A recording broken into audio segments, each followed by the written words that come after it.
Hello, everyone, and welcome to another episode of GDDV 501 Lighting and Rendering. My name is Kasanas. Guys, we're moving along pretty darn well here. In the last episode, we took a look at the idea of shot composition. We've actually gone through and done a whole bunch of stuff. We've already gone through and looked at what cinematography means, what it is as far as games concerned. We took a look at the real world camera. We took a look at the idea of equivalent exposures. And last episode, we talked about shot composition. Today, I'd like to talk about the idea of the illusion of depth. What does that mean? All right, let's get started.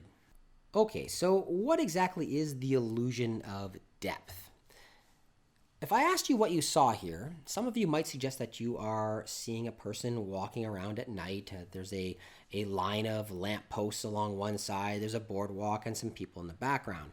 A lot of people might suggest that. That's what that image actually was. And they wouldn't be wrong. That's what the image actually is. But what we're actually seeing there is a representation of a 3D space that has been projected onto a 2D element, right? That's what a photograph is. It is a representation of 3D space that has been projected onto a 2D plane. That's really what it comes down to. And even though their description was accurate, interestingly enough, they're only able to suggest what that image was because of depth cues that we actually see within that particular image. There are certain things within that image that tells us that this is a 3D space. And understanding what those things are is going to allow you to create a stronger 3D space within your game. We already talked about the idea that foreground, midground, and background elements can help us create the idea of depth. By including foreground, midground, and background elements within your game, within your image, then you are allowing some depth cues to be suggested within that particular image. Additionally, including objects of a known size is going to allow your identifiably known size is going to allow your player to understand the depth within their scene, right? They're going to be able to compare objects they know the size of within the frame and say, I can tell how far something is away based on the fact that this object is smaller than this object or larger than this object, right? As soon as they have these depth cues, they can start to understand that there's depth that is being created within the image. And that's what our brain registers are. Brain registers these different depth cues that are available to us. Converging lines go a long way as well in creating the idea of depth within a particular image. We already talked about the idea previously in a previous video of perspective, and that perspective lines will slowly converge to a particular point within the scene. Having a single vanishing point within your scene will equate converging lines to the idea of distance. So when we see, for example, a road that's leading off into the distance and we see the sides of the road are converging in space, we understand that that's representing distance within that frame. Even though there's no distance there, right? It is simply a 2D plane. The other great thing that we get out of these converging lines is this single vanishing point is the idea of leading lines, right? All of our lines that are leading towards a single location within our scene are going to lead the viewer's eyes through the scene and make your composition stronger. We talked about leading lines in a previous video as well. Typically, if you've got a vanishing point that's off screen, then that effect is lessened. It doesn't necessarily lead us through the scene in the same way that a vanishing point in the scene will actually lead us to. I've got a couple of examples here, and we've seen both these pictures before. These are both mine. In the scene on the left, we've got ourselves a brick wall, and we obviously have leading lines that go up and through the scene. And even though your eye may follow these brick columns up through the scene, it's not as strong. It doesn't lead to a particular point within the scene. It leads us off. So instead of exploring within our scene, we're actually going outside of the scene. We're actually looking outside of the scene entirely. In the picture on the right, we have the converging lines of the dock. And these converging lines of the dock lead to a location in the scene. Having these objects lead to a location in the scene is basically pointing an arrow for our player to look in this particular direction, right? We're going to follow those leading lines to their conclusion. And if we've placed an element of importance at the end of that particular location, then that's going to be something that's noticeable. So imagine in that dock picture, instead of being an empty dock, there was a large boat at the end of that dock right there. As your eyes traveled along the scene, along the dock, it would end at the boat, and that boat would then become significantly more important. Everything is kind of pointing towards that boat, right? That would become an object of interest.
All of these things help us make our world feel larger to our player. They understand that there's depth to this particular world. They understand where things are within the particular world. We can use all these clues to help our player understand that it's a vast world and that we do have a 3D space within here.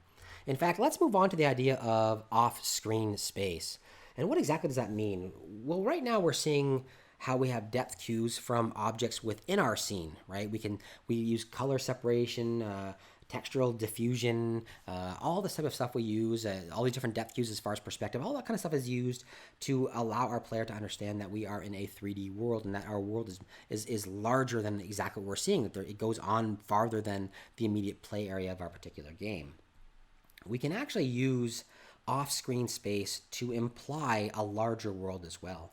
Let's take a look at the image. In this image, this is an image from the movie Pearl Harbor.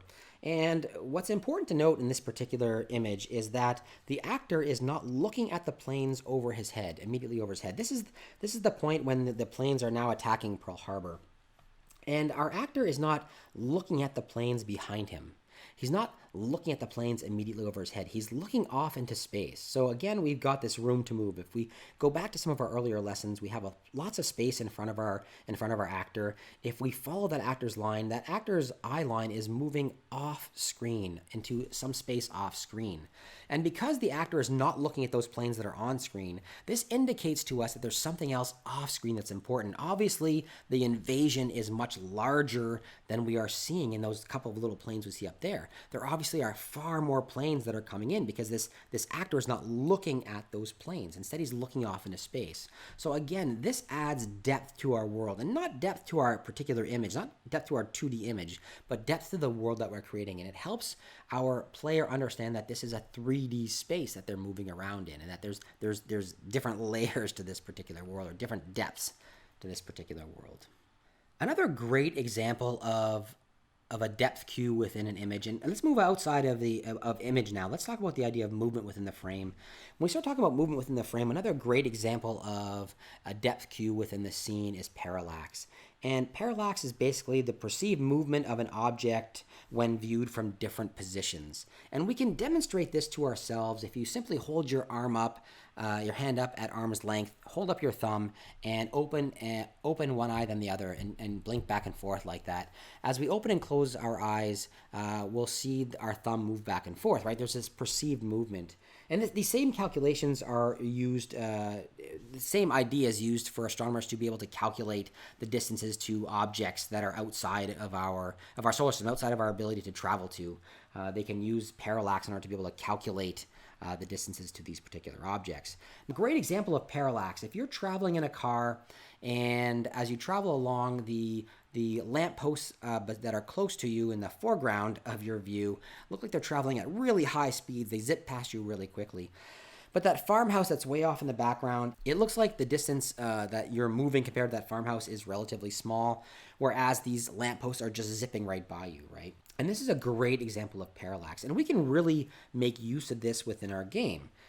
We can create the same illusion within our game by allowing objects that are farther away in depth to be traveling at a slower pace than the objects that are closer to our camera. All these things will trick our brain into assuming that those objects that are moving slowly are farther from the camera than those objects that are moving by relatively quickly. So I like to ask this question of my students. If you're going to be developing a 2D side-scrolling platformer game in Unity, knowing what you know about Unity cameras, what type of camera should you use and why? Should you be using an orthographic or should you be using a perspective camera? And we're going to talk about this much later, and you're not actually here to answer this question back for me. But typically, I like to use a perspective camera. Most students will tell me they like to use an orthographic camera, and that's because it's 2D. You know, I don't need depth. And it's true. I don't absolutely need the depth at all, right? You can create this depth through the different depth cues that I just talked to you about if you've built your assets appropriately. However, in utilizing a perspective camera within Unity, we automatically get parallax. It's absolutely free. The objects in the background will automatically appear to move slower than objects in the foreground, right? The last thing I want to talk about is the idea of flat space. And flat space is the opposite of space and depth, right? In deep space. It's the complete opposite. Flat space removes any ideas or any depth cues that our brain may pick up on to indicate distances. If we remove or restrict all of our depth cues, then objects that are similar size within a similar plane that have little textural diffusion, a lack of converging lines, and a lack of tonal separation will all appear to be flat. It'll all appear to create a flat space. It'll remove our ability to understand depth. And we've already seen images like this one here where there's no depth cues here. We do have a horizon in the background, but we can't tell how close the little person is compared to the big person because we can't see their shadows or anything else, right? So the lack of all of these depth cues to us indicates removes any idea that we have depth within this particular scene. It looks like there's a big man squashing a little woman, right? That's exactly what we're seeing within this particular scene right here. And that's simply because of the lack of depth cues. And you know what? Depth cues can play a huge part in games. And obviously, if we want to create the idea of depth, we know how. We talked about it through tonal separation, through clarity, what have you. But at some times within your game, you might want to remove those depth cues to add a little surprise to your player. Let's take a look at an example right now. Okay, guys, so this is an example from Demon Souls, and this is not my footage, just so you know. It's very low resolution, and I apologize for the quality. But again, it's all about understanding what we're seeing within here. At this point, our hero's gone through and fought a number of mobs, and they're all approximately the same size.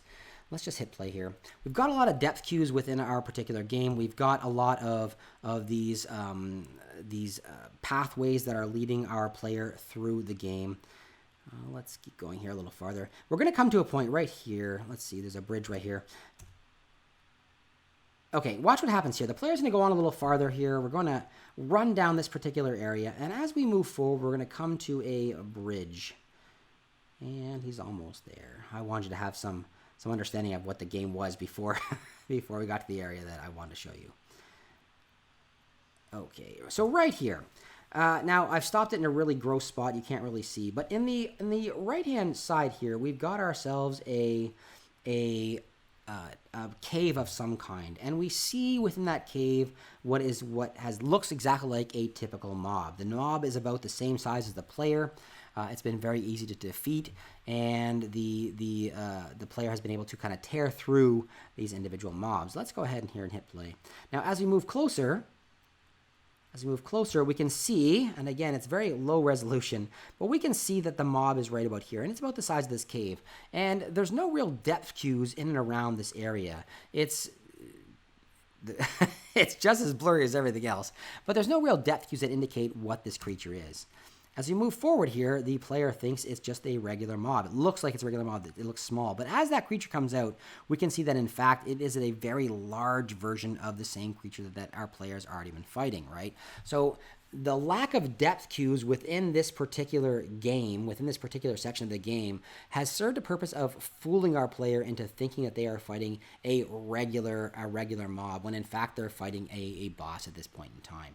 Right, so that lack of depth cue did not in any way indicate how large that creature was, right? So we can utilize flat space or we can utilize depth accordingly within our game, and each of them will serve or can serve a different purpose. Understand why you're putting it in, and then put it in appropriately. All right, everyone, that brings us to the end of this particular episode. In this episode, we did discuss the idea of depth. Basically, all of our games are being played on a 2D plane, right? If we are playing a game on a computer, then that monitor is a 2D plane. We need to trick our brains into thinking that we are in some type of 3D space, and we are able to create the illusion of depth within our game utilizing what's called a depth cue. If we remove all depth cues from our game, we end up with flat space. All right, guys, so I hope you did enjoy it. If you did, let me know down below with a thumbs up, and if you didn't, a thumbs down is perfectly fine. I love to hear from you. Send me some comments, right, guys? I'd like to hear what you think about this particular teaching style. All right, thumbs up, thumbs down, comments down below, and if you haven't done so, please take a few seconds to subscribe. Have yourselves a wonderful day, everyone.